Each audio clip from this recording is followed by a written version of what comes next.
नमस्कार दोस्तों, अंकुर बाबू study IQ-SPN channel में आप लोगों का स्वागत है। मैं लोकेश कुमार आप लोगों के सामने आज मध्यकालीन भारत इतिहास में गौर वंश के बारे में चर्चा करेंगे।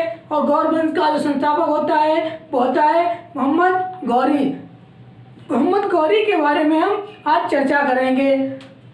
और ये एरिया जो देख मैप के अकॉर्डिंग ही पूरा समझाने की हम कोशिश करेंगे। जब मोहम्मद गौरी जो था उसने भारत पर अटैक किया था, आक्रमण किया था, तत्कालीन समय उस टाइम में वहाँ की स्थिति कैसी थी और कैसी स्थिति नहीं थी, क्या क्या कारण रहते हैं जो कि मोहम्मद गौरी भारत पर आक्रमण करता है। और यहाँ के जो राजा लोग थे, जो भारतीय राजा थे, शासक लोग यहाँ पर शासन कर रहे होते हैं, प्रशासन कर रहे होते हैं, जैसे गढ़वाल हो गया, सेन वंश हो गया, चंदेल हो गए, चौहान हो गए, चालुक्य वंशी हो गए, सोलंकी भी बोला जाता है। इस तरीके के राजा यहाँ शासन कहाँ पर कर रहे थे। यहाँ पर सेन वंश थे, यहाँ गढ़वाल थे, यहाँ चंदेल थे, चौहान थे, यहाँ चालुक्य थे। इस तरीके से ये अपना यहाँ पर शासन प्रशासन कर रहे थे इंडिया में, भारत में। और महमूद गजनवी था। इससे पहले महमूद गजनवी के बारे में हम लोगों ने पढ़ा था। और उसमें गौर वंश कैसे आया किसे नहीं, कैसे इसकी स्थापना हुई थी। तो गजनवी वंश था, गजनवी वंश खत्म हो जाने के बाद में गौर वंश आया था। और गौर वंश उसके बारे में पहले हम देख लें। और जो गजनवी था, महमूद गजनवी जो था, महमूद गजनवी के दो पुत्र थे। एक का नाम क्या था? महमूद गजनवी के दो पुत्र थे। एक का था नाम मसूद,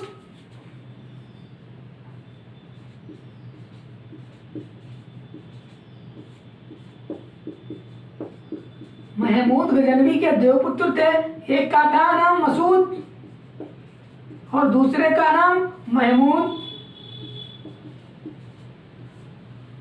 एक का नाम मसूद हो जाता है और एक का नाम महमूद हो जाता है। मसूद महमूद जो होते हैं, महमूद गजनवी जो होता है वो अपना जो राज्य अपनी मृत्यु से पहले ही मसूद और महमूद को बांट देता है। अपना जो राज्य होता है, शासन प्रशासन जो भी होता है उसको बांट देता है। लेकिन दोनों भाई जो होते हैं इनमें आपस में मतभेद हो जाता है और आपस में लड़ाई हो जाती है, युद्ध हो जाता है, घमासान युद्ध हो जाता है। जो मसूद होता है, मसूद यहाँ पर युद्ध हार जाता है। महमूद के साथ में मसूद हार जाता है। और जब मोहम्मद हार जाता है तो मसूद अपने भाई मसूद हार जाता है तो महमूद जो होता है, मोहम्मद अपने भाई को अंधा कर देता है। इससे मतलब कि आंखें उसकी फोड़ देता है और आंखें निकलवाकर अपने क्षेत्र को, और मसूद का जो क्षेत्र था, महमूद का जो क्षेत्र था उस पर अपना कब्जा जमा लेता है। जब अपना कब्जा जमा लेता है ये, तो उसके बाद में क्या होता है, जो सोलंकी होते हैं और उसके बाद में उसके क्षेत्र को अपने अधिकार में ले लेता है। महमूद के समय में सोलंकियों का आक्रमण जो होता है वो हो जाता है। उसके आक्रमण पर गजनवी धीरे धीरे कमजोर हो जाता है। सोलंकियों का आक्रमण जो हुआ था मसूद के समय में हुआ था। किसके? मसूद के समय में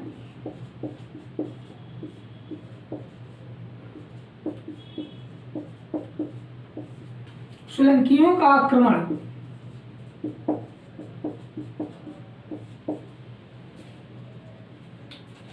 मसूद के साथ टाइम पीरियड में सोलंकियों ने वहां पर आक्रमण किया था।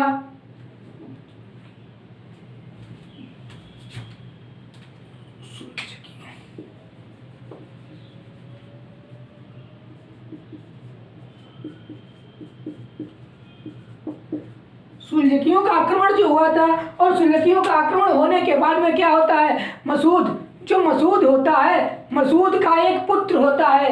उसका क्या नाम होता है? जो मसूद होता है, मसूद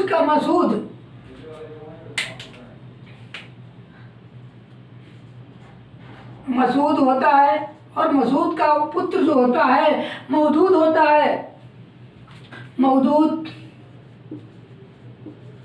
और मौदूद जो होता है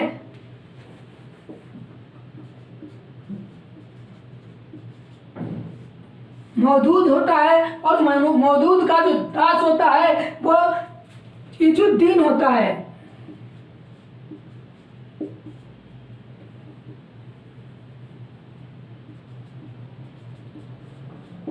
इजुद्दीन होता है। मसूद का पुत्र मौदूद, मौदूद का सेनापति जलाल इजुद्दीन। जब इजुद्दीन हो जाता है यहाँ पर और गौरवंश का प्रशासन चला रहा होता है, ये इजुद्दीन आता है और गौरवंश को होता है, इजुद्दीन को शासन प्रशासन चलाने के लिए रहा होता है। उसके बाद में क्या होता है, और जो गौर था, ये जो गौर वाला ये वाला एरिया, इसको कौन जीत लेता है, इसको गजनी और दोनों के बीच में गौर पड़ता है। गजनी और गौर, गौर और गजनी के बीच में पड़ता है गौर, गौर मिल जाता है। ये अपने अपने आपस में गजनी के अधीन समझते हैं।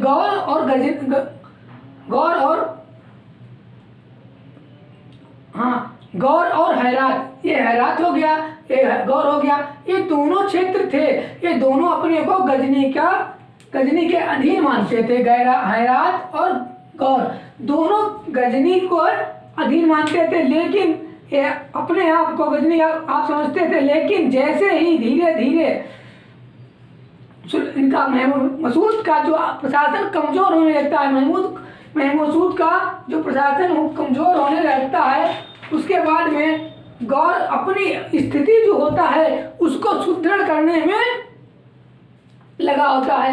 जो इधर मसूद होता है वो गौर की स्थिति, इसकी गौर की स्थिति जो होती थी उसको सुदृढ़ करने में लगा होता है। उस समय इजुद्दीन गौर की स्थिति में सुधार हो जाता है। इजुद्दीन की जो स्थिति होती है यहाँ की, उस पर सुधार हो जाता है। लेकिन जो इजुद्दीन होता है, इस पर सुल्जूकियों का आक्रमण हो जाता है। किसका? सुल्जूकियों का आक्रमण होता है इजुद्दीन पर जब हो जाता है और इजुद्दीन मारे जाते हैं। क्या किया जाता है यहाँ पर मारे जाते हैं, मतलब परास्त हो जाते हैं। इजुद्दीन परास्त हो जाते हैं और परास्त हो जाने के बाद में इजुद्दीन के 6 पुत्र होते हैं। इजुद्दीन के कितने पुत्र होते हैं? 6 पुत्र होते हैं। इनके 6 पुत्र होते हैं, जिसमें से एक का नाम होता है सैफुद्दीन इजुद्दीन,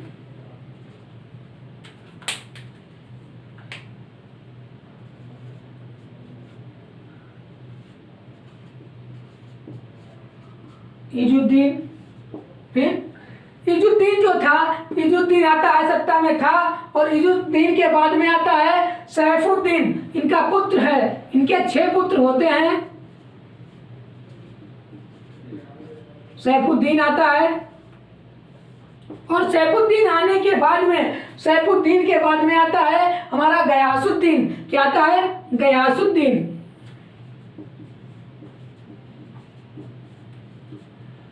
जब सत्ता में गयासुद्दीन आ जाता है, और गयासुद्दीन के बाद में कौन आता है? गयासुद्दीन के बाद में आता है जो गयासुद्दीन, देखो इजुद्दीन का पुत्र है सैफुद्दीन। और जो इजुद्दीन होते हैं, इनके टोटल पुत्र होते हैं 6 पुत्र होते हैं। इजुद्दीन के जो 6 पुत्र होते हैं, उसके बाद में सैफुद्दीन, यहाँ पर इजुद्दीन का पुत्र होता है सैफुद्दीन। सैफुद्दीन के बाद में आते हैं गयासुद्दीन, और गयासुद्दीन जो होता है, इसको जो सैफुद्दीन है, इनका जो नाम है वो है शिहाबुद्दीन लिखा जाता है कहीं कहीं पर। शिहाबुद्दीन कहीं कहीं पर लिखा आपको मिलेगा, वही बोला ही जाता है। और गयासुद्दीन जो होता है वो किसको विजिट करता है? ये विजिट करता है गौर को गौर को से गयासुद्दीन जो होता है वो गजनी विजिट करता है। क्या चीज? गजनी विजिट करता है।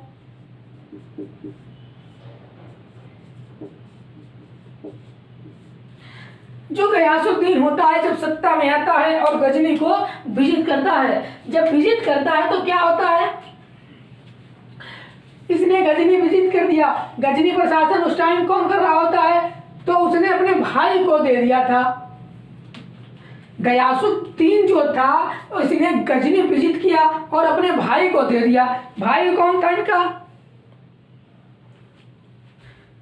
जब इन्होंने गजनी को विजिट कर लिया है और गजनी को विजिट करने के बाद में गजनी पर शासन कौन करता है फिर उस टाइम?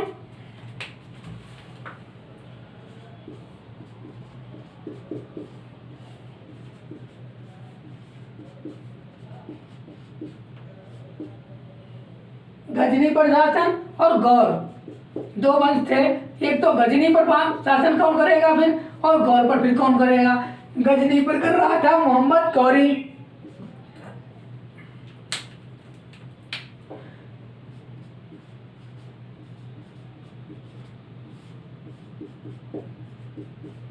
मोहम्मद गौरी, और इस पर कौन करता है? गयासुद्दीन।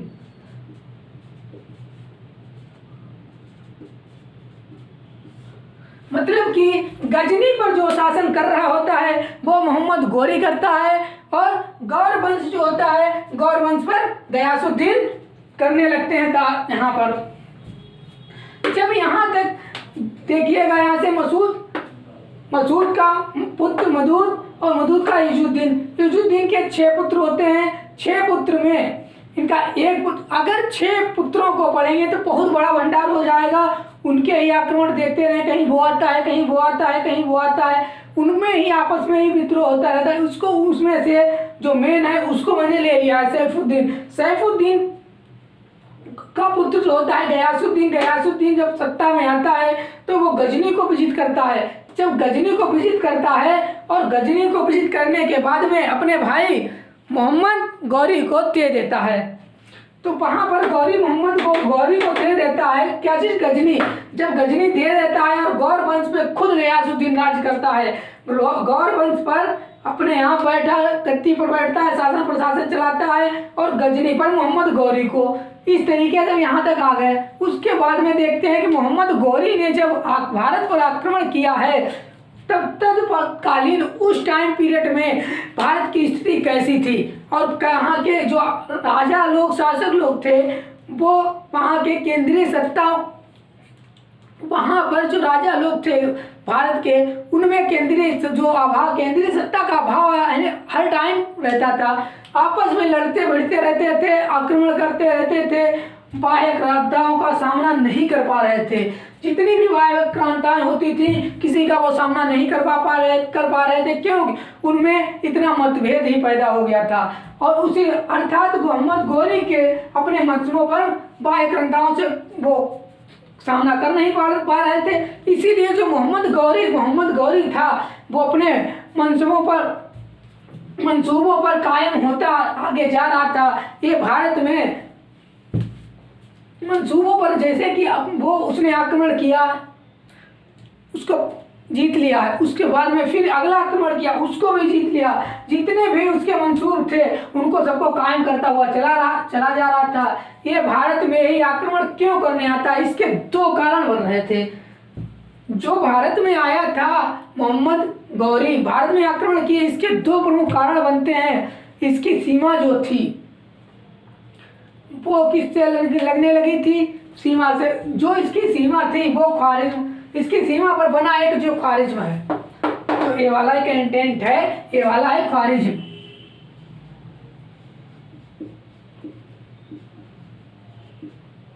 ये वाला जो है, ये वाला एरिया, ये ख्वारिज्म बोला जाता है।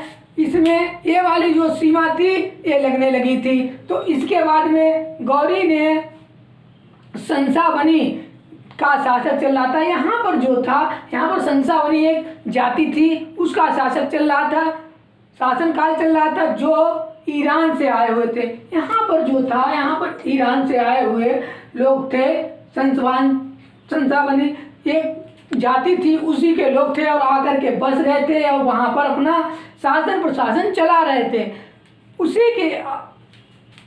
उसके अनुसार और जो इसलिए मोहम्मद गौरी ने यहाँ पर आक्रमण किया है। वो लोग तुर्की थे और तुर्की होने के बावजूद भी इसी ने जब आक्रमण किया है और आक्रमण करने के उनका शासन जो क्षेत्र था उसको जीत लेने के बाद में उन लोगों को धर्म परिवर्तन कर दिया और मुस्लिम बना दिया। उनको मुस्लिम बना दिया है तो मुस्लिम बनाने के बाद में किन लोगों को, जो संसमनी लोग थे उनको यहाँ पर इसने क्या किया, जाके उनका धर्म परिवर्तन किया, एरिया जीत लिया उनका, और उनको जो तुर्क था, जितने भी तुर्की लोग थे उनको कन्वर्ट कर दिया मुस्लिम वर्ण में कन्वर्ट कर दिया। और उसके बाद में ये मोहम्मद जो गोरी था ये ख्वारिज्म पर आक्रमण करता है। मोहम्मद जो गोरी जो था यहाँ से आक्रमण करता है ख्वारिज्म पर आक्रमण करता है। और वो क्षेत्र था ख्वारिज्म वाला, वो बहुत बड़ा कंटेंट एरिया था, बहुत बड़ा क्षेत्र था वहाँ पर एक खुरासान पड़ता है। वहीं पर खुरासान पड़ता है। गजनी और गौर खुरासान की कोशिश करता है। गजनी जो होता है वो खुरासान को जीतने की कोशिश करता है, लेकिन खुरासान और ख्वारिज्म जो होता है उसको अपने क्षेत्र में ले लेता है। इन दोनों खुरासान और ख्वारिज्म जो था उसको उसने जीत लिया है और अपने क्षेत्र में ऐड कर लिया, जोड़ लिया है। जब जोड़ लेता है तो इसकी इतनी हिम्मत नहीं होती थी कि यह टक्कर ले सके, इसलिए यह भारत की ओर इसकी टक्कर नहीं ले सकता था, इसलिए यह भारत की ओर आक्रमण करता है। और दूसरा एक कारण बनता है, उसमें क्या था, जो गौर वंश का शासन प्रशासन चल रहा था, गौर वंश का जो शासन प्रशासन यहाँ पर चल रहा था, इसका भाई किसके पास, जो मोहम्मद गौरी का भाई था उसका नाम था गयासुद्दीन। और गयासुद्दीन जो था वो गौर प्रशासन कर रहा था गजनी, लेकिन यह उत्तर भारत का क्षेत्र मिलता था। जो गजनी था उसके बाद में उत्तर भारत का क्षेत्र मिलता था। तो उसमें क्या होता था, जब उत्तर का क्षेत्र मिलता था इसके भाई को उस क्षेत्र पर आक्रमण करना का दायित्व नहीं था। गजनी के जो उत्तर भारत का क्षेत्र था उस पर गौर वंश गयासुद्दीन का जो क्षेत्र था वो उत्तर भारत नहीं था, क्योंकि उस साइड का एरिया जो था वो मोहम्मद गौरी के हिस्से में आता था, अधिकार में था। इसलिए तो क्या होता है, इसलिए यह उत्तर भारत पर रुख करता है, क्योंकि गौर का तो था नहीं, वो तो था मोहम्मद गौरी का। और सोचता है कि अब इनका कुछ ज़्यादा हिस्सा है, इनको कुछ ज़्यादा मिला है, इसलिए वो उसके एरिया पर आक्रमण करता है या रुख मोड़ देता है। उसके बाद में हम क्या देखेंगे, पंजाब के जो यहाँ जो पंजाब है, ये पंजाब का जो होता है शासक, उसको बोलते हैं खुसरो मलिक।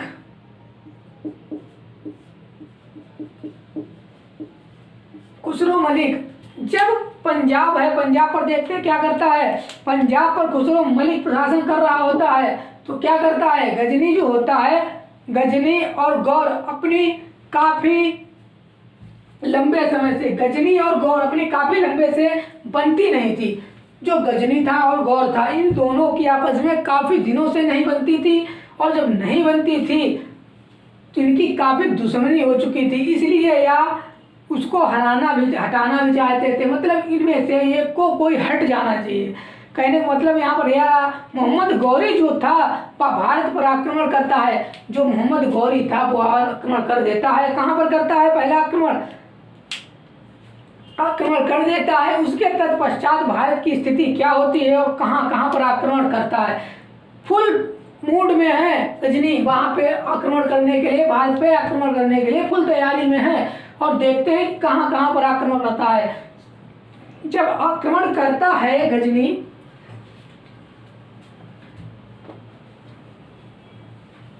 फुल तैयारी में मोहम्मद गौरी हो चुका है और अब वो आक्रमण करने जा रहा है कहाँ पर, भारत में। और कहाँ कहाँ करेगा वो भी हम देखते हैं। किन किन क्षेत्रों में पहले आक्रमण करता है, किन किन क्षेत्रों में बाद में आक्रमण करता है। जो मोहम्मद गौरी का पहला आक्रमण था वो किया था 1175 में।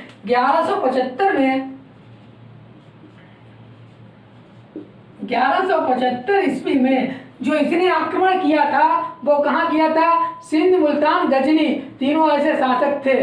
कहाँ पे, मुल्तान में किया था। पहला आक्रमण जो था वो कहाँ किया था, मुल्तान में। पहला आक्रमण इसने यहाँ से देखो, मैं भी शो कर रखा है कि पहला आक्रमण जो है वो मुल्तान में किया है।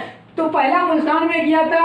यहाँ पर कौन कौन लोग थे? सिंध थे, मुल्तान थे और गजनी, 3 ऐसे शासक थे। जहाँ यहाँ पर भारत में बता रहे हैं कि भारत के 3 जगह, एक तो सिंध हो गया, गजनी हो गया और मुल्तान हो गया।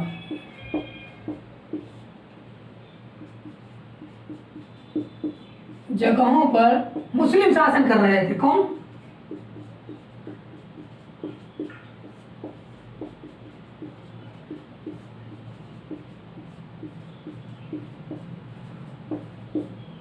मुस्लिम शासन कर रहे थे। जब यहाँ पर शासन कर रहे थे तो करमाथिया जनजाति को भी इन्होंने पराजित किया है। कौन सी?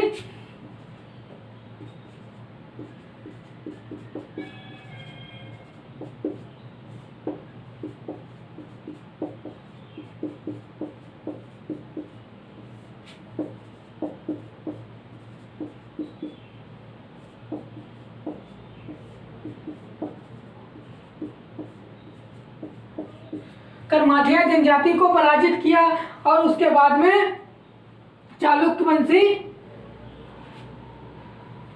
सिंध में सम्र जाति को भी जीता।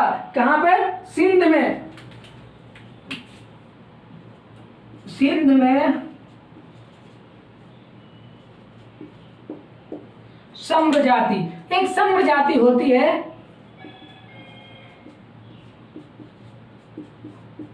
सम्र जाति को भी जीता। सम्र जाति को इन्होंने सिंध में जीत लिया है और सिंध में जीतने के बाद में सोलंकी वंश के चालुक्य वंशी जो राजा थे यहाँ पर चालुक्य, इसके सोलवंशी पर हमला कर दिया है और उसको भी जीत लिया है।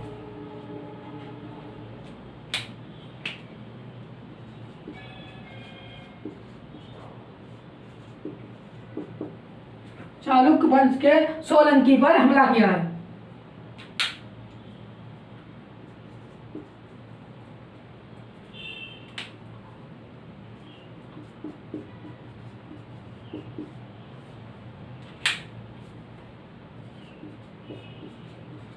जब सोलंकियों पर हमला किया इन्होंने, फिर उसके बाद में हम देखते हैं क्या होता है। जब इन्होंने सोलंकियों पर भी हमला बोल दिया है और इनकी जो सोलंकी वंश था, इन लोगों की जो राजधानी थी वो कहाँ थी? अनिलवाड़।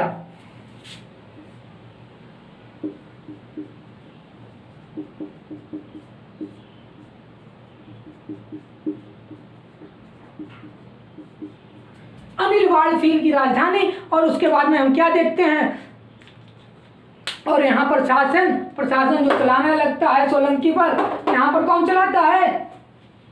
अनिलवाड़ की राजधानी थी। यहाँ पर प्रशासन अनिलवाड़ राजधानी थी। अनिलवाड़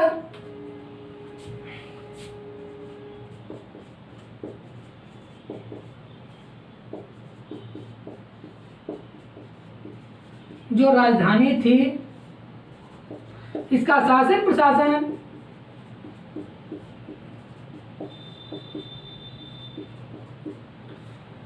प्रशासन जो था भीम सेकंड को सौंप दिया जाता है। किसको?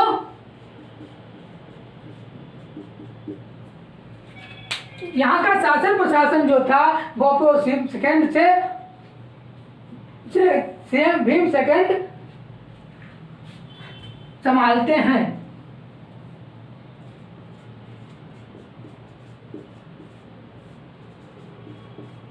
यहाँ भीम सेकंड संभालते हैं। उसके बाद में हम क्या देखते हैं, और उसके बाद में जब यहाँ पर आक्रमण किया तो वहाँ के पराजित करते हैं और उसके बाद इनको परास्त किया जाता है। उसके बाद में मोहम्मद गौरी की पहली हार होती है। यहाँ पर जो होता है, अनिलवाड़ की राजधानी इनका शासन संभालते हैं। जब यहाँ पर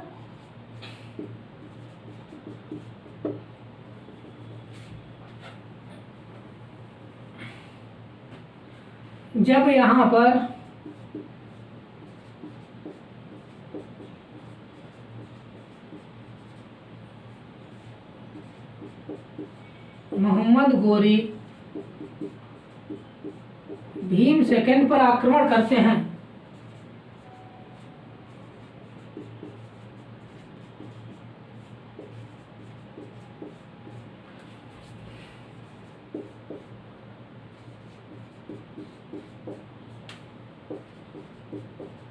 और परास्त हो जाते हैं। देखो यहाँ पर इन्होंने अनिलवाड़ की राजधानी पर इन्होंने आक्रमण किया है। किसने? मोहम्मद गौरी ने। और मोहम्मद गौरी ने जो आक्रमण किया है उसके बाद में क्या होता है, मोहम्मद गौरी और भीम सेकंड के साथ में घमासान युद्ध होता है, जिसमें जो भीमसेन सेकंड होता है वो गौरी को परास्त कर देता है। मतलब कि वो गौरी हार जाते हैं। जब गौरी हार जाते हैं तो ये क्या करता है, ये मोहम्मद गौरी की पहली हार थी, भारत में पहली हार थी, जो किसके साथ में हुई थी? मोहम्मद गौरी की पहली हार भारत में भीम सेकंड के साथ में हुई थी।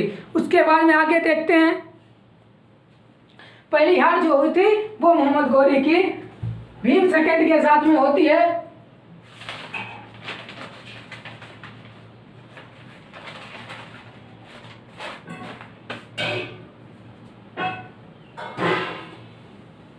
पहली हार हो गई है गौरी की। उसके बाद में देखो गौरी क्या करता है और कहां कहां पर फिर आक्रमण करता है। अब गौरी की से पहली हार हो चुकी है। अब यहां से जो गौरी होता है वो वापस चला जाता है। कहां के लिए? और जो हार होती है यहाँ पर भीम सेकंड की जो माँ होती हैं, भीम सेकंड की जो माँ होती हैं, विधवा माँ की विधवा माँ नायिका देवी। हाँ, नायिका देवी भी इस युद्ध में भाग लेती हैं।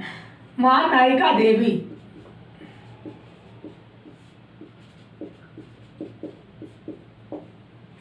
देवी होती हैं, वो भी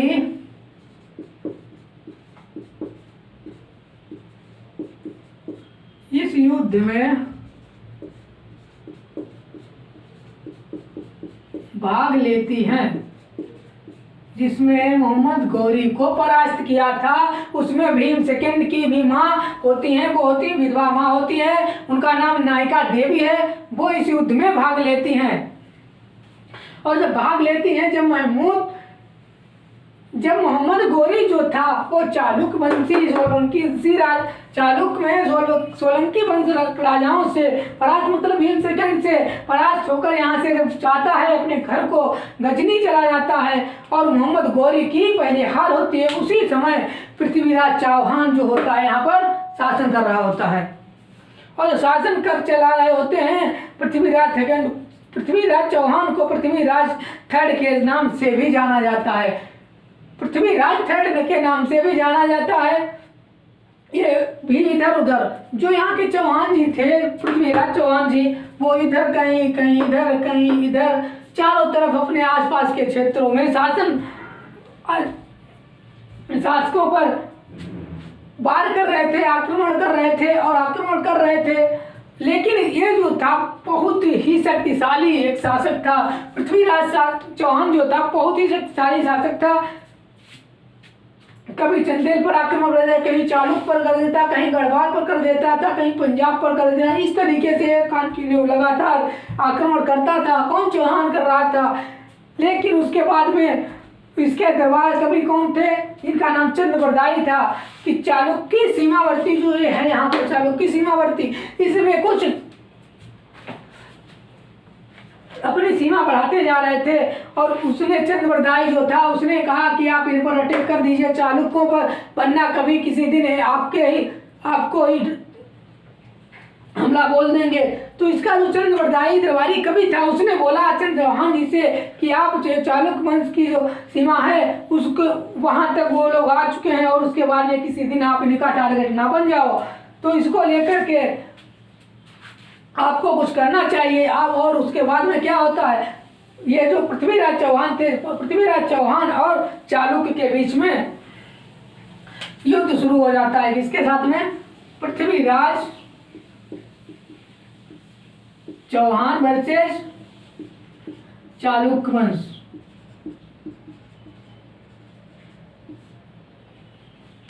जब इन दोनों के साथ में युद्ध शुरू हो जाता है, घमासान युद्ध होता है और इनमें ना तो कोई ये जीतते हैं और ना ये जीतते हैं, क्या होता है, दोनों की हानि होती है।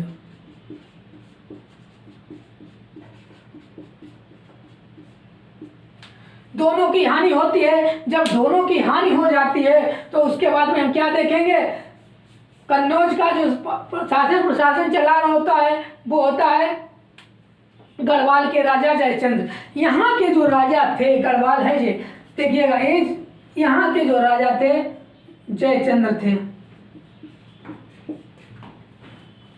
गढ़वाल के राजा थे जयचंद्र, और जयचंद्र थे तो मोहम्मद गौरी का मार्ग बदल देता। मोहम्मद गौरी पे आ जाते हैं। यहाँ पर आकर के चालुक्य पर पृथ्वीराज चौहान ने हमला कर दिया। ना तो पृथ्वीराज चौहान जीतते हैं, ना ही चालुक्य जीतते हैं, दोनों को हानि होती है। उसके बाद में आते हैं गजनवी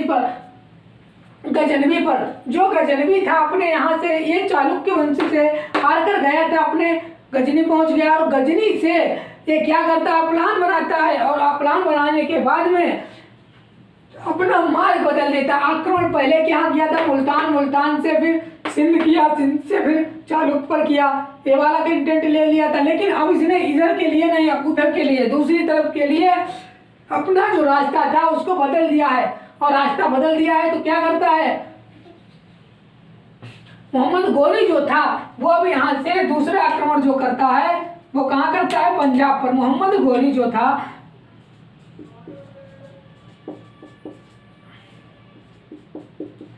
मोहम्मद गौरी अपना रास्ता बदलकर, अपना मार्ग बदलकर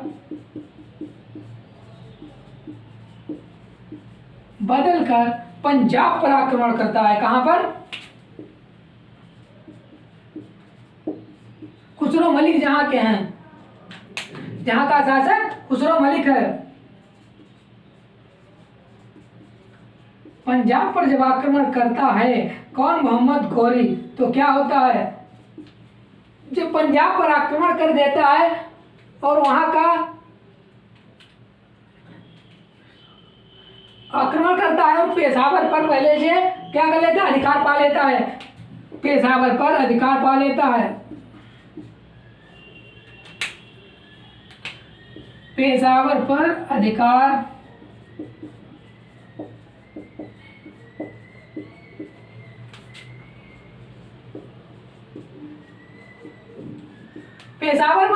कर लेता है। और जो पंजाब होता है, पंजाब का खुसरो मलिक को पराजित करके उसको भी अपने क्षेत्र में सम्मिलित कर लेता है। और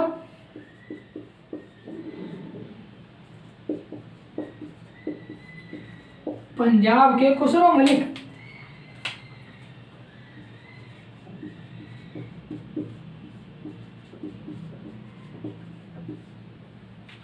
जो खुसरो मलिक होते हैं, मलिक को भी पराजित करके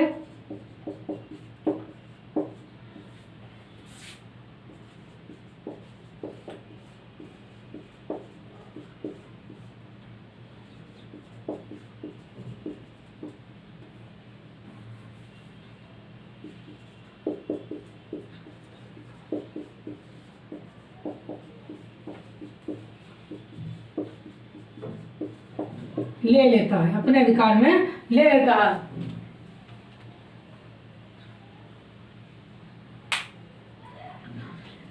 जब खुसरो मलिक बिना आक्रमण किए, जो खुसरो मलिक था उसने खुद को सरेंडर कर लिया था। और जो यहाँ का मोहम्मद गौरी था, मोहम्मद गौरी पर आक्रमण करने से कुछ नहीं बोला, खुद को सरेंडर कर लेता है और उनके अपने आप को उनके समझो अधीन ही कर देता है। जिससे क्या होता है, गजनवी वंश जो था, गजनवी वंश का अंतिम शासक जो था, गजनी वंश का अंतिम शासक खुसरो मलिक था। कौन,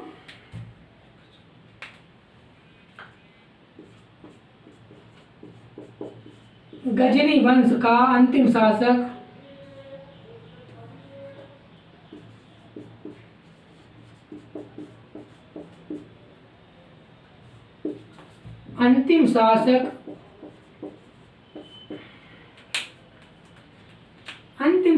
खुसरो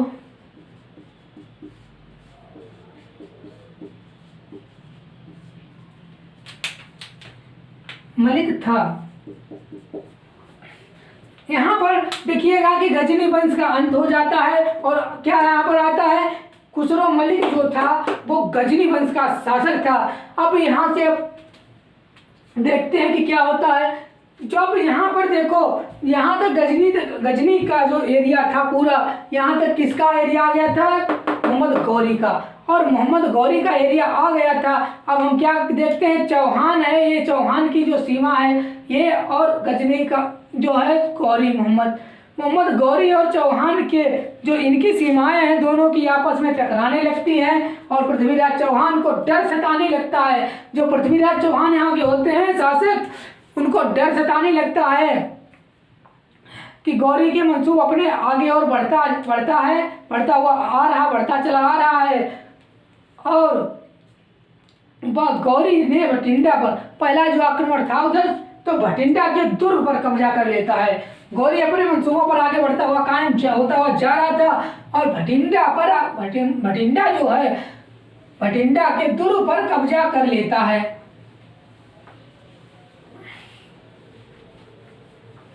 मोहम्मद गौरी जो है वो भटिंडा के दुर्ग पर कब्जा कर लेता है।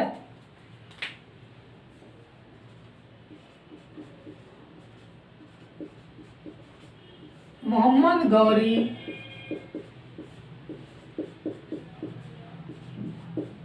भटिंडा के दुर्ग पर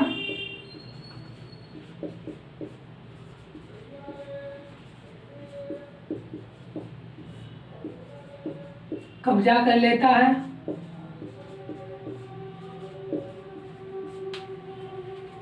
जब भटिंडा पर मोहम्मद गौरी कब्जा कर लेता है तो उसके बाद में क्या दिखाया जाता है, भटिंडा जो पड़ता है वो तराइन के पास पड़ता है। कहाँ पर पड़ता है, भटिंडा जो है वो तराइन के पास में पड़ता है।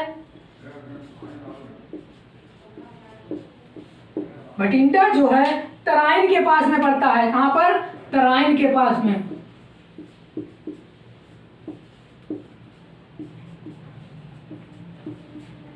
तराइन के पास में भटिंडा पड़ता है और भटिंडा जिसे हम पांडु परस्त के नाम से जानते हैं। इसको किसके नाम से जाने जाते हैं, पांडु परस्त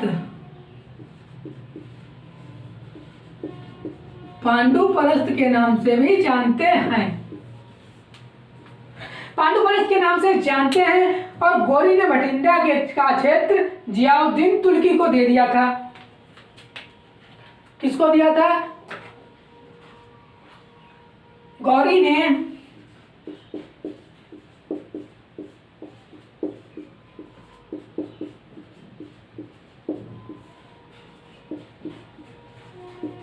भटिंडा का क्षेत्र जियाउद्दीन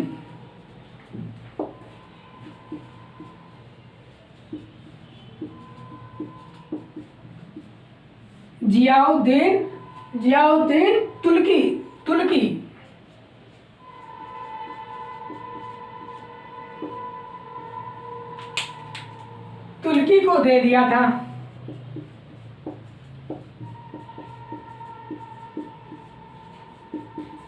जब तुर्की को दे दिया था तो उसके बाद में हम क्या देखते हैं, तराइन का पहला युद्ध, प्रथम युद्ध जो होता है वो होता है 1191 में।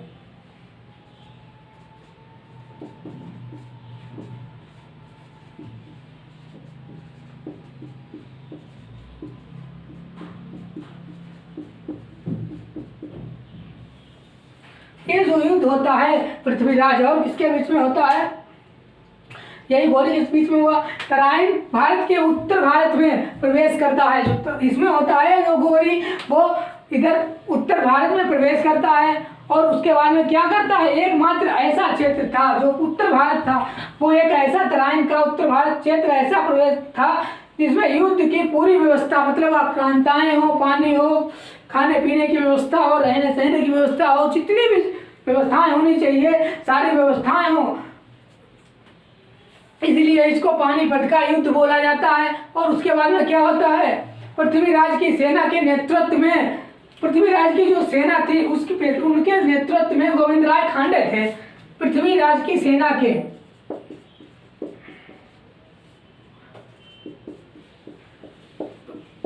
के नेतृत्व में नेतृत्व में पृथ्वीराज की सेना के नेतृत्व में गोविंद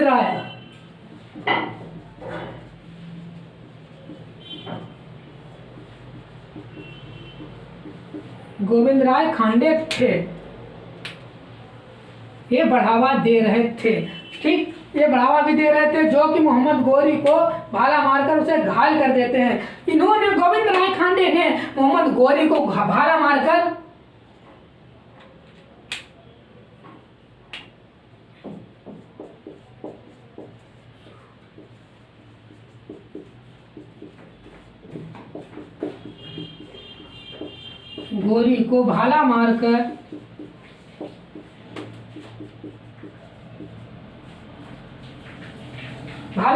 वो घायल कर दिया था।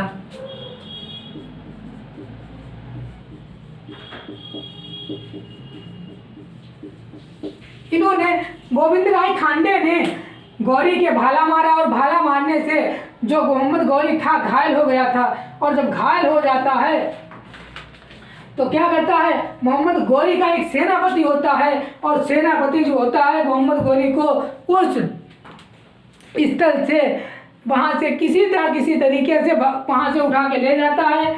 और ले जाने के बाद में जैसे तैसे वहाँ से भागता है गौरी, जान लगाकर भागता है और जान लगाकर भाग जाता है गजनी को। जब गजनी भाग जाता है तो गौरी भागते हुए गौरी को देखकर पृथ्वीराज चौहान जो थे वो मारते नहीं हैं और वो चले जाने देते हैं, क्योंकि राजपूतों के पहले से ही बताया गया है कि जो कोई व्यक्ति पीठ दिखाकर जा रहा हो तो उस पर वार नहीं करना चाहिए। तो इसी वजह से पृथ्वीराज ने गौरी को भी जाने दिया था और उन पर वार भी नहीं किया था। जब नहीं किया है तो बाद में जो मोहम्मद गौरी था वो गजनी में चला जाता है, गजनी चला जाता है और खाना पीना सब कुछ त्याग देता है और एक प्रण ले लेता है कि हम पृथ्वीराज चौहान को हराएंगे, हर हाल में हराएंगे, कैसे भी हराएं। और इसका प्रण ले लेता है। 1 साल तक मोहम्मद गौरी अपने दरबार से बाहर नहीं निकलता है, 1 साल तक दरबार से बाहर नहीं निकलता है। और उसके बाद में क्या होता है, जब ये निकलता है चंद्रप्रदायी का एक हिस्सा होता है। चंद्रप्रदायी पे आ जाते हैं जरा। चंद्रप्रदायी में लिखा गया है कि वहां पर का एक हिस्सा चंद्रप्रदायी का पूरा संयोगिता को लेकर मिलता है। जो यहाँ पर जयचंद्र थे, जयचंद्र पर आ गए हम। जयचंद्र की पुत्री थी संयोगिता पुत्री थी, जो गढ़वाल वंश के राजा थे जयचंद्र, उनकी पुत्री थी संयोगिता जो पुत्री थी जयचंद्र ने की पुत्रिका संयोगिता, उनका स्वयंवर आयोजित किया। इसका जो स्वयंवर था जयचंद्र है और उनकी पुत्री है कौन, संयोगिता।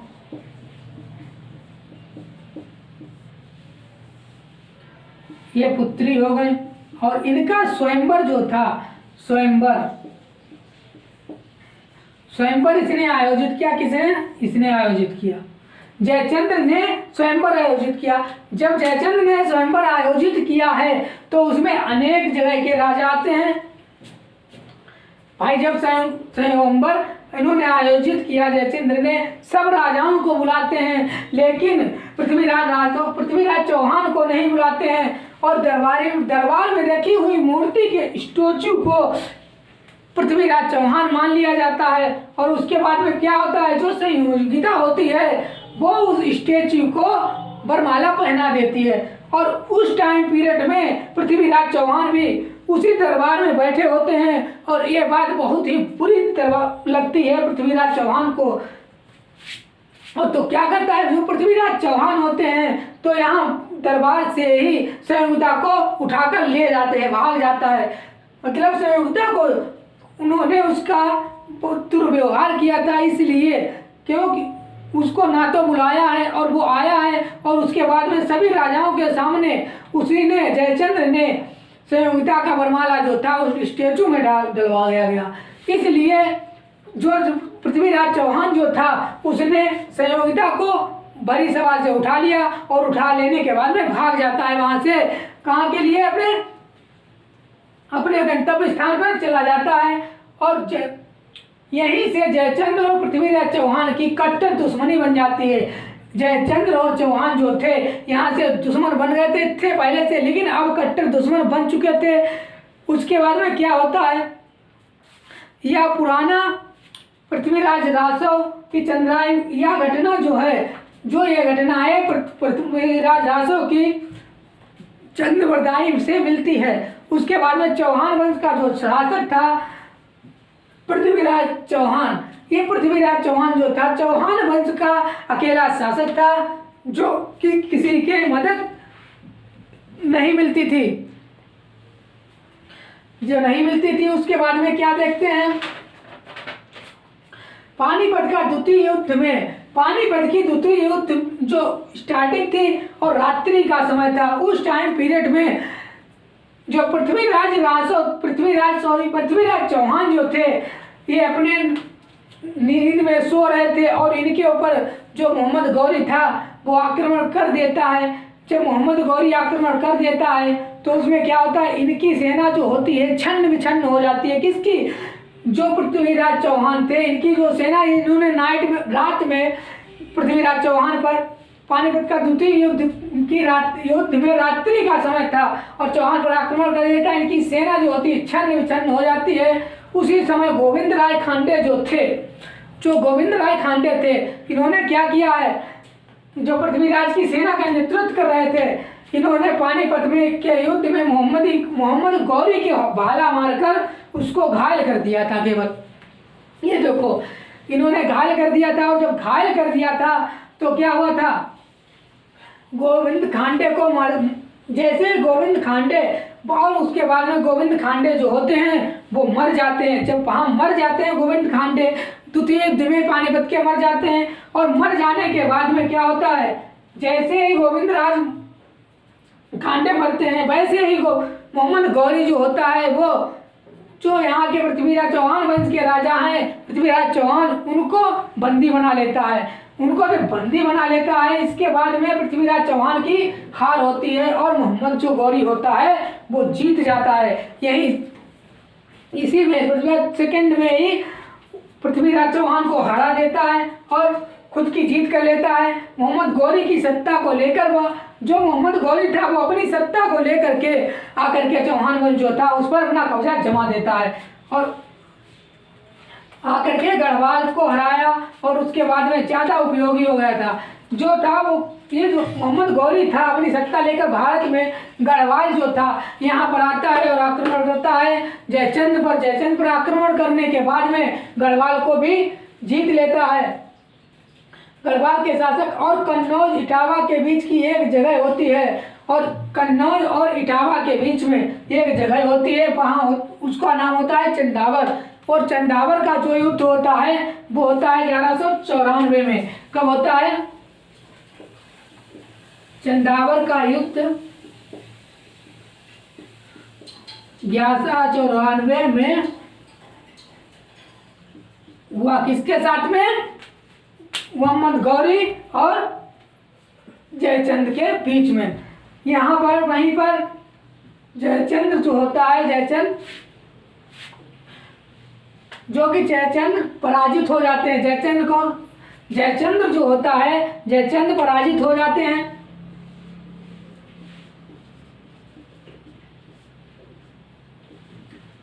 और मोहम्मद गौरी जीत जाता है। मोहम्मद गौरी जब जीत जाता है तो उसके बाद में वो क्या करता है, देखिएगा, जयचंद्र जो था वो पराजित हो जाता है, गौरी जीत जाता है। पृथ्वीराज का जो वही है जयचंद, जो पृथ्वीराज चौहान ने कुछ मदद मांगी थी और तो जयचंद्र ने मना कर दिया था। ये वही जयचंद्र हैं। उसके बाद में मोहम्मद गौरी का अगला आक्रमण जो होता है वो कहाँ होता है? बयाना और ग्वालियर। जो मोहम्मद गौरी का अगला आक्रमण होता है वो बयाना और ग्वालियर पर होता है।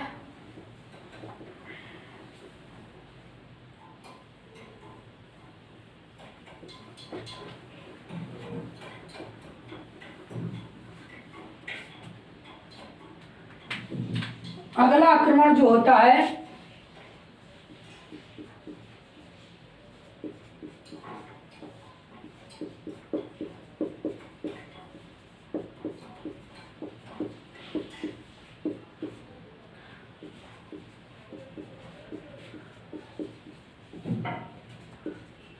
बयाना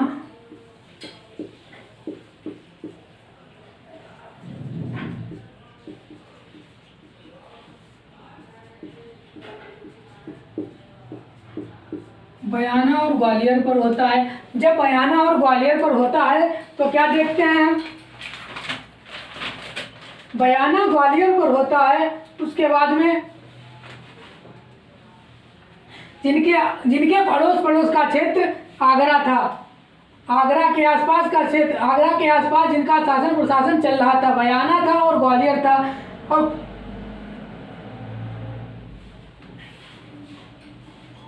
आगरा के आसपास कौन था,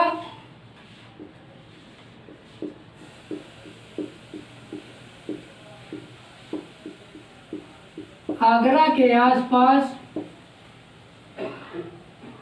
जिनका क्षेत्र,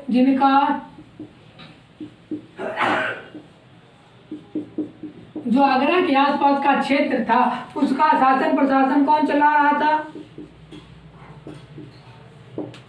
उसका जो शासन प्रशासन था, ये जो टाइम पीरियड है वो 1196 से 95 से 96 है। 95 से 96 शासन प्रशासन जो था वो कुमारपाल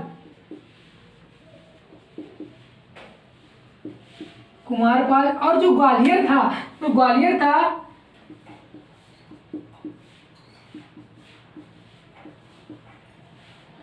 जो ग्वालियर था, देखो बयाना का ये हो गया है, और जो ग्वालियर का था वहां पर कौन था, ग्वालियर में सुलक्ष्मण पाल,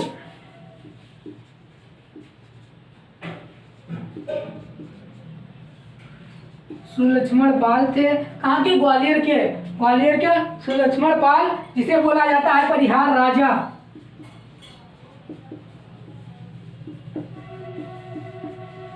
परिहार राजा थे।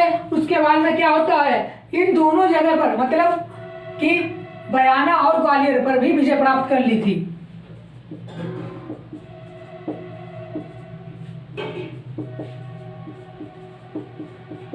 इन दोनों जगहों पर मोहम्मद गौरी ने विजय प्राप्त कर ली। उसके बाद में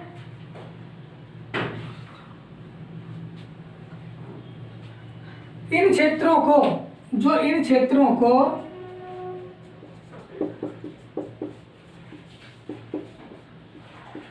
गौरी ने तुगरिल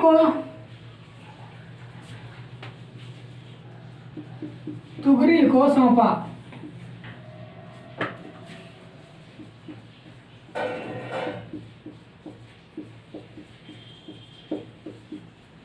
तुगरिल को इन्होंने एक जो विजित क्षेत्र थे सौंप दिया है। और उसके बाद में आ जाता हमारा ऐबक। कुछ कहानी देखते हैं कि ऐबक के बारे में। ऐबक उस टाइम पीरियड में कहाँ था, क्या उसके क्या क्या वहाँ पर रहे थे। ऐबक ने चंदावर का जो युद्ध हुआ था, इसमें तराइन के युद्ध में, चंदावर का और तराइन का युद्ध जो हुआ था के युद्ध के साथ दिया था मतलब, और जो जिसमें तीर से इसने जो तीर चलाया था तो चंदावर के लगा था आंख में जब तीर लग जाता है और आंख में तीर लगने से उसे हाथी से नीचे गिरकर, किसको, जयचंद को,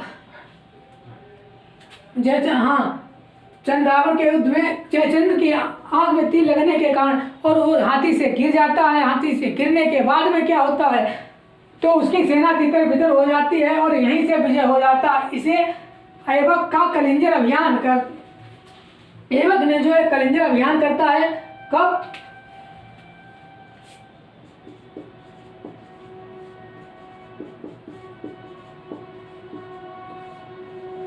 ऐबक कलिंजर अभियान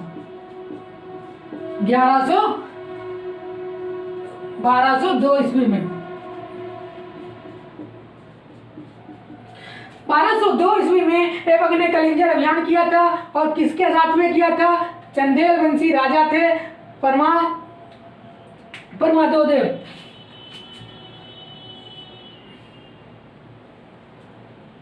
चंदेल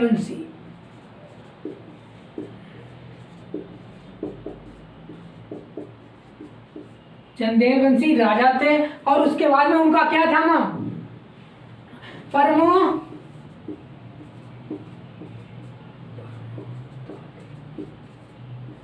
परमादेव।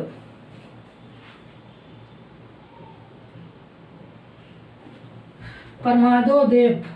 और उसके बाद में जो चंदेल वंशी राजा था, इसने किसको सौंप दिया?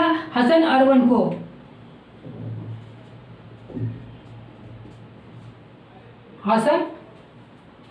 हसन अर्नल को सौंप देता है। अर्नल जो यहाँ का ये अभियान था, कलिंजर पर जो युद्ध किया है, तो उस पर जो कुछ भी जीता है वो मिला चंदेल वंशी राजा को, परमादेव और परमादेव जो चंदेल वंशी राजा थे उसने अनिल अर्नव को सौंप देता है।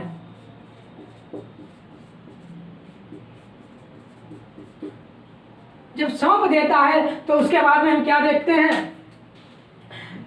उसी क्रम में सेवक का सेनापति तथा गौरी का दास एक होता है। कौन होता है?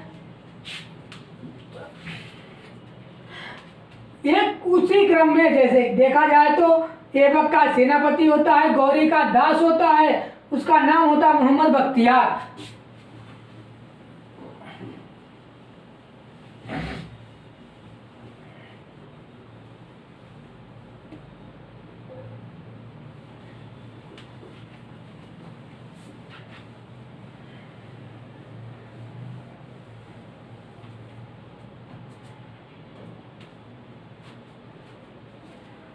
देखो एवक हो गया,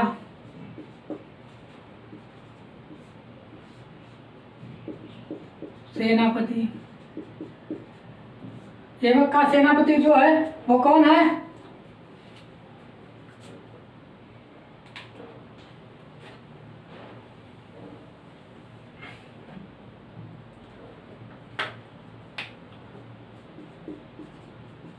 एवक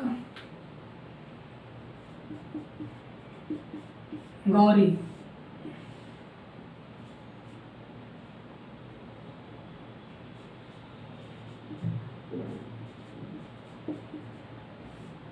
इनका कौन है? दास है। इनका दास हो गया और इनका जो कौन हो गया है? ये एवक का क्या है? एवक का हो गया है सेनापति दो, और गौरी का दास हो गया जिसका नाम है बख्तियार। बख्तियार जो था, बख्तियार आक्रमण करता है ओदंतपुरी में। बख्तियार जो है ये आक्रमण करता है ओदंतपुरी में।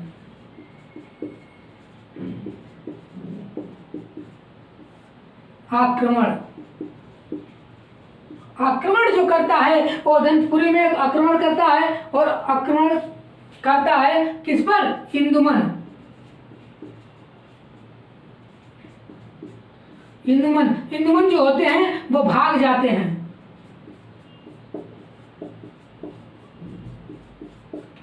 इंदुमन जो होते हैं वो भाग जाते हैं, और इधर जो होता है बख्तियार एक काम क्या करता है? उधर तो आक्रमण कर देता है ओदंतपुरी में, और दूसरा जो होता है नालंदा विश्वविद्यालय को नष्ट कर देता है। किसको?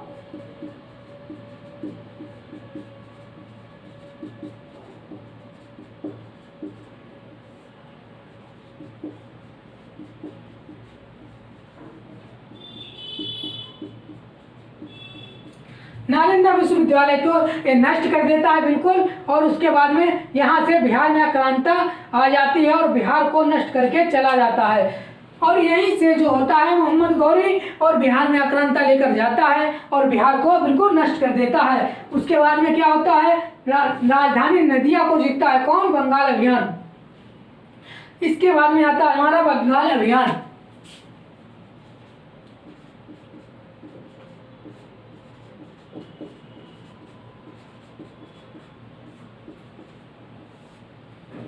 जो बंगाल अभियान था इसमें बख्तियार खिलजी करता है। कौन?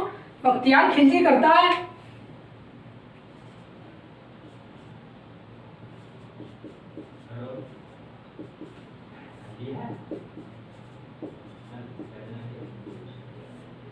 बख्तियार खिलजी जो करता है, बख्तियार खिलजी और करता है लक्ष्मण सेन पराजित। लक्ष्मण सेन पर करता है। किस पर?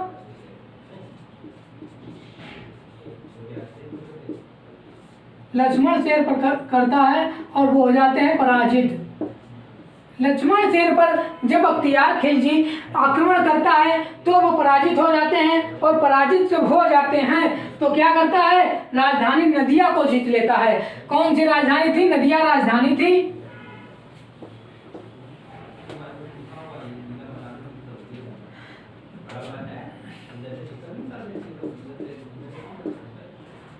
बख्तियार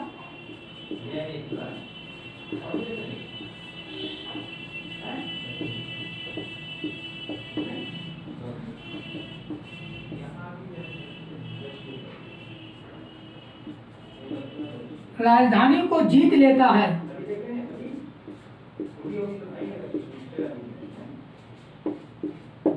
जब बख्तियार नदिया राजधानी को जीत लेता है और नदिया से राजधानी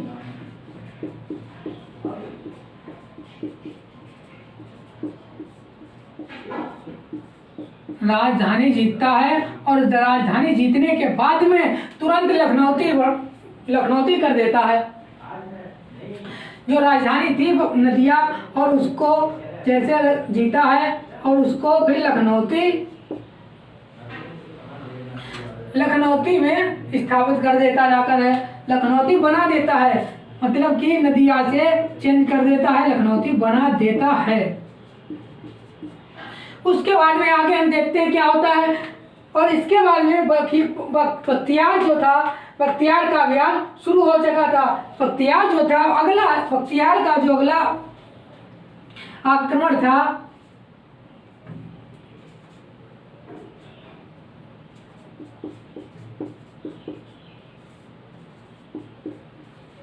बख्तियार का अगला आक्रमण तिब्बत की ओर था।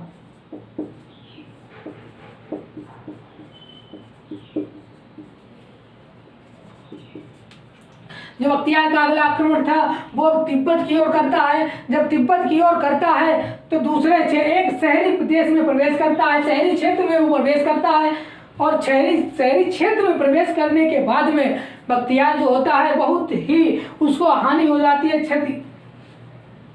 क्षतिग्रस्त हानि होती है, और जिससे कि वो वहाँ से वापस आता होता है, वापस अपने भारत को ले आता है, और वापस आते टाइम लौटते समय उसकी हत्या हो जाती है। उसी समय ख्वारिज़म शाह और मोहम्मद गौरी जो होते हैं, अब उसके जब ये वापस आता है तो इसके रास्ते में ही मृत्यु हो जाती है बख्तियार की। और उसके बाद में हम देखते हैं उसी समय में ख्वारिज़म शाह जो थे, ख्वारिज़म शाह और गौरी के बीच में अंधख़ुद के युद्ध में कौन सा युद्ध हुआ था? अंधख़ुद।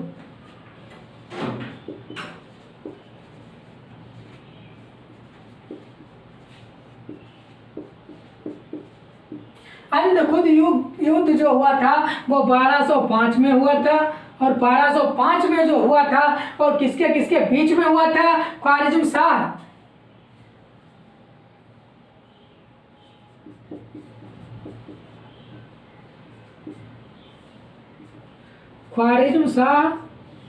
वर्सेस गौरी के बीच में हुआ था। जब गौरी और ख्वारिज़म शाह के बीच में होता है तो उसमें क्या होता है? गौरी पराजित हो जाता है। जो गौरी होता है ये पराजित हो जाता है और ख्वारिज़म शाह जीत जाते हैं। तो उसके बाद में क्या होता है? ख्वारिज़म शाह जो होता है वो सिकंदर द्वितीय की उपाधि धारण कर लेता है। ख्वारिज़म शाह जो होता है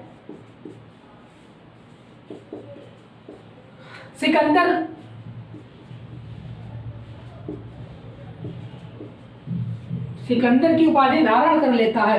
सिकंदर द्वितीय, सिकंदर सेकंड की उपाधि धारण कर लेता है।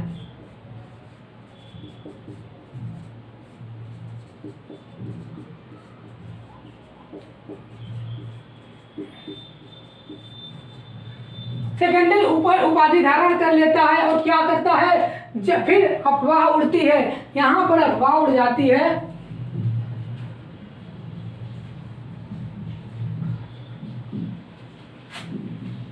और उसके बाद में जो उपाधि धारण कर लेता है तो वहाँ के खोखरों ने एक ऐसी अफवाह उड़ा रखी थी कि गौरी को मार दिया गया है, गौरी मर चुका है। कि ऐसी अफवाह उड़ा दी थी कि गौरी मर चुका है। तो इसको अफवाह को लेकर के गौरी बहुत ही परेशान हो जाता है। गौरी अपनी सत्ता को लेकर क्या, उसके बाद में जो गौरी होता है वो अपनी सत्ता को लेकर के क्या करता है, खोखर और जाटों पर आक्रमण कर देता है। जब इनको आक्रमण करता है, खोखरों पर आक्रमण करता है कौन, मोहम्मद गौरी। क्या लिखे, गौरी अपनी सत्ता को लेकर, गौरी अपनी सत्ता के साथ में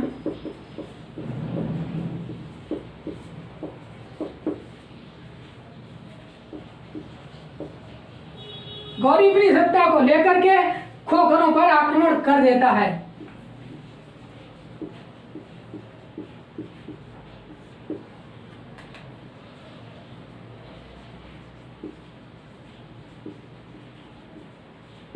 खोखरों पर आक्रमण कर देता है। जब खोखरों पर इसने आक्रमण कर दिया है तो ये और क्या कहता है, खोखरों को परास्त कर देता है।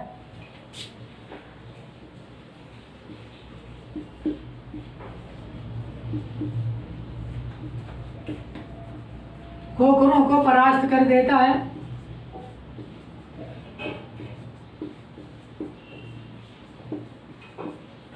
खोखरों को जब परास्त कर देता है, खोखर अंतिम समय तक लड़ते ही रहे थे। खोखर अंतिम समय तक लड़ते रहे। उसके बाद में क्या देखते हैं, जब अंतिम समय का तक लड़ते ही रहते हैं खोखर, यहाँ पर लास्ट में गौरी ने भी उनको हरा दिया था। हरा देने के बाद में फिर गौरी वापस चला जाता है दमयक स्थान में। कहाँ पर, दमयक, दमयन, दमयक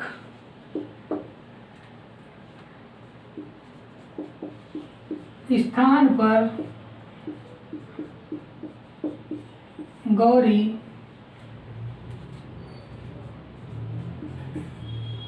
नमाज पढ़ रहा होता है।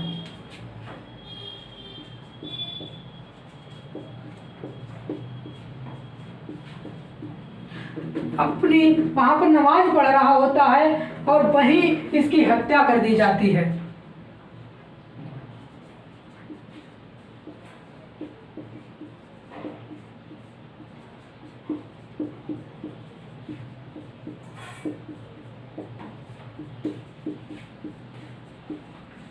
वहां पर इसकी हत्या कर दी जाती है और हत्या कर दी जाती है वहीं, और यहीं से गौरी वंश का अंत हो जाता है।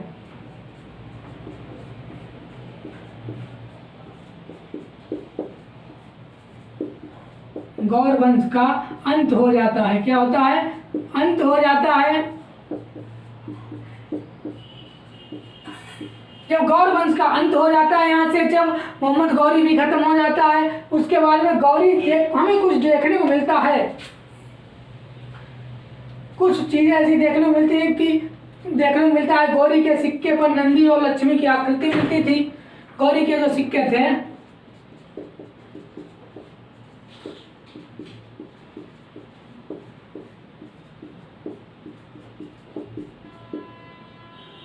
नंदी की आकृति,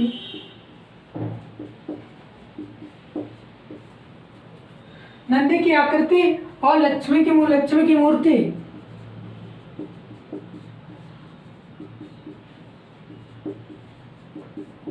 लक्ष्मी की आकृति तथा दूसरी तरफ कलमा गुदा मिलता था, कलमा गुदा था। और उसके बाद में क्या करते हैं, गौरी का जो शासन था वो 3 लोगों में डिवाइड कर दिया गया था। गौरी का जो शासन था वो 3 लोगों में डिवाइड किया गया था।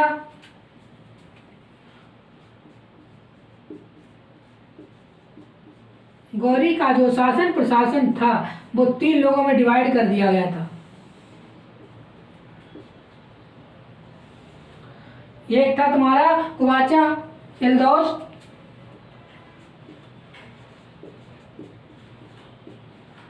एल्दोज था, और फिर कुवाचा था, और ये वाला किसका था, एवक का था। एवक का था उत्तर भारत का,